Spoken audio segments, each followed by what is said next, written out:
Não nos encontramos aqui para ouvir discursos, Dr. Seldon. Aceitamos sua exposição. Permita-me, no entanto, sugerir-lhe que suas previsões de desastre podem ter a intenção de abalar a confiança do povo no governo imperial, de modo a atingir fins puramente pessoais. E que, por mera previsão, o senhor o espera conseguir, tendo preparado para isso um exército de 100.000 indivíduos. Em primeiro lugar, o caso não é esse. Se fosse uma investigação sumária, lhes mostraria que pouco mais de 10.000 são pessoas de idade militar e que, mesmo assim, nenhuma dessas 10.000 tem qualquer espécie de treino militar. Atua o senhor como agente de outrem? Não me encontro a soldo de qualquer homem ou potência, senhor advogado. Age então desinteressadamente? Serve à ciência? Exato. Vejamos então. Pode o futuro ser alterado, Dr. Seldon? A resposta é óbvia. Este tribunal pode ir pelos ares dentro das próximas horas ou pode não ir. Se o fosse, o futuro seria alterado. Por pouco, mas sem dúvida, alterado. O senhor esgrime com palavras. Pode a história da raça humana ser alterada em sua totalidade? Sim. Facilmente? Não. Com muitas dificuldades. Por quê? A trajetória de um planeta contém uma inércia enorme. Para ser alterada, deve deparar-se com algo com uma inércia proporcional. Deve haver o mesmo número de pessoas, ou se o número for menor, dar-lhe um longo prazo para a alteração. Compreende? Creio que sim. Trantor não será destruída se um grande número de indivíduos se decidir a atuar nesse sentido. Correto. Mais ou menos 100.000 pessoas. Não, esse número é excessivamente pequeno. Com certeza? Considere-se que Trantor tem uma população superior a 40 bilhões.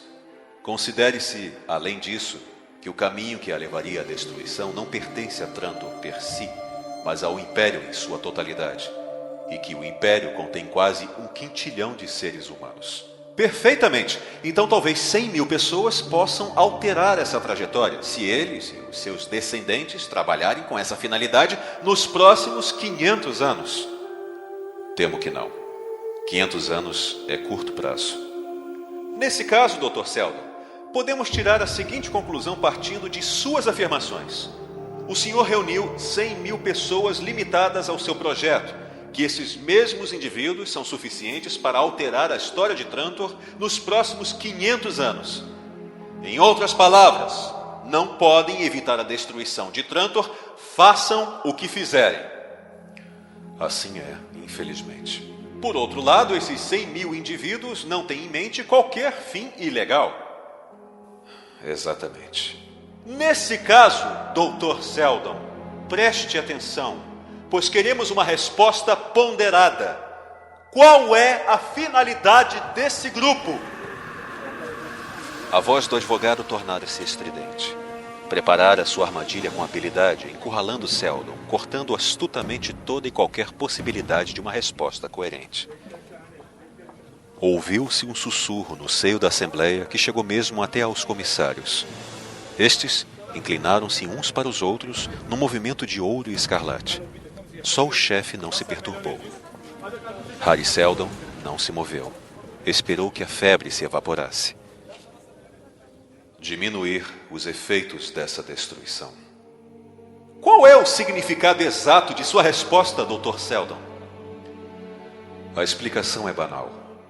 A remota destruição de Trantor não é em si um acontecimento único no esquema do desenvolvimento da humanidade. Será antes o clímax de um complicado drama que teve início há séculos e que se acelera continuamente. Refiro-me, nobres senhores, ao declínio atual e consequente destruição do Império Galáctico.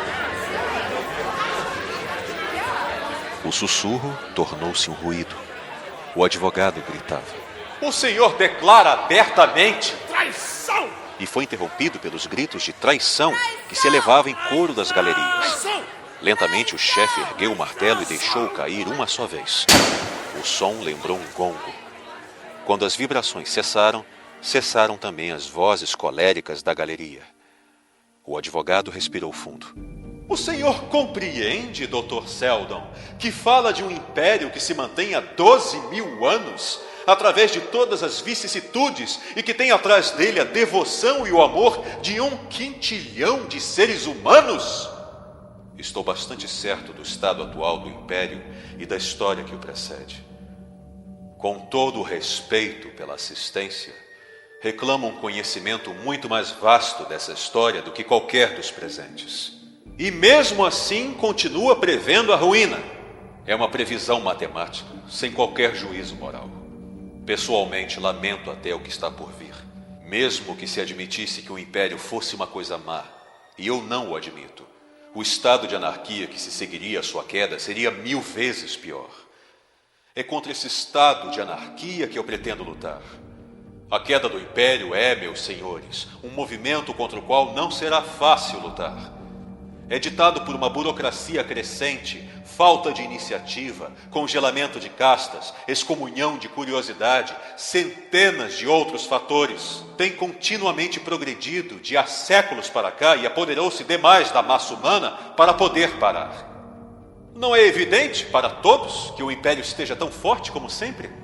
A aparência de força está ao seu redor, parece ser duradoura. Contudo, senhor advogado, o tronco de uma árvore, até o momento em que a tempestade a parte em duas, tem toda a aparência de fortaleza. É essa tempestade que sopra nesse momento através de todas as ramificações do Império. Escutem com os ouvidos da psicohistória e a ouvirão ranger. Já dissemos, Dr. Seldon, que não nos encontramos aqui para... O Império se desmoronará, com todo o bem que trouxe. O conhecimento acumulado através dos anos apodrecerá, e a ordem que impôs se desvanecerá. Guerras interestelares não terão fim. A população entrará em decadência. Os mundos dispersos perderão contato com o corpo principal da galáxia. E assim ficarão. Para todo sempre? A mesma psicohistória que prevê a queda pode também transmitir certezas quanto às idades de trevas que se seguirão. O Império, como se acabou de dizer, manteve-se ao longo de 12.000 anos. As trevas que hão de vir durarão não 12, mas sim 30.000 anos. Um segundo império se erguerá, mas entre ele e a nossa civilização haverá 1000 gerações sofrendo. Devemos lutar contra isso.